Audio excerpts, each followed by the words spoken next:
আপনাদের আরামায়েশের ব্যবস্থা আমরা করতে পারবো না। ওজুর ব্যবস্থাটা করতে হলে অবশ্যই আপনাদের দানের পরিমাণ বাড়াতে হবে। সবাইকে ধন্যবাদ। আল্লাহ আমাদের ঈদগাহ মাঠে এসে নামাজ আদায়ের তৌফিক দিয়েছেন, আলহামদুলিল্লাহ। আসসালামু আলাইকুম। আলহামদুলিল্লাহ, আমরা এখনই নামাজ শুরু করবো। এখন পর্যন্ত দেখছি কি ভাই, আপনারা কি নামাজ পড়বেন না? একটু দৌড়ান দেখি, দৌড়ান, সবাই ধরে চলে আসুন ভাইরা। আমরা এখনই নামাজে দাঁড়াবো ইনশাআল্লাহ। নামাজের পরে কথা হলো কেউ চলে যাবেন না। একটু ছোট্ট আপনাদের কাছে আমার দাবি আছে, সেই দাবিটা পেশ করে এরপরে আপনি আমার জন্য দোয়া করে যাবেন ইনশাআল্লাহ। মনে রাখবেন ইনশাআল্লাহ। একটি কথা বলে আর আগাবো না।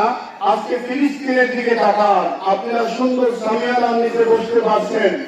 ফিলিস্তিনের মায়েরা, ফিলিস্তিনের বোনেরা, ফিলিস্তিনের শিশু বাচ্চারা যেই মুহূর্তে ঈদের আনন্দ হবে, ঈদের খুশি হবে, সেই সময় তারা লাশ দাফন করা নিয়ে চিন্তায় করে আছে।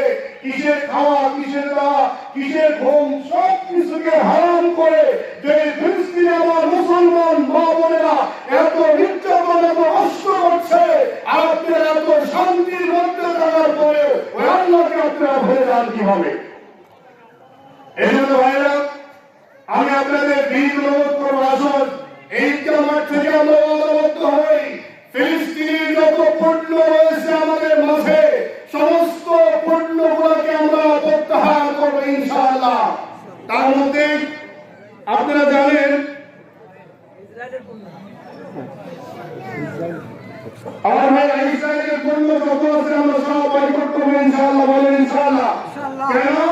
আমাদের টাকা দিয়ে, আমাদের পয়সা দিয়ে, আমাদের অর্থ দিয়ে আমার মুসলমান মা বোনদের উপরে গুলি করবে, জীবন নিয়ে সিলিমিলি করবে। এটা একজন মুসলমান হয়ে আরেকজন মুসলমানের কারণে এটা হতে পারে না। আমাদের ঠিক না। তার মতো অন্যতম হলো কপুরা সেরা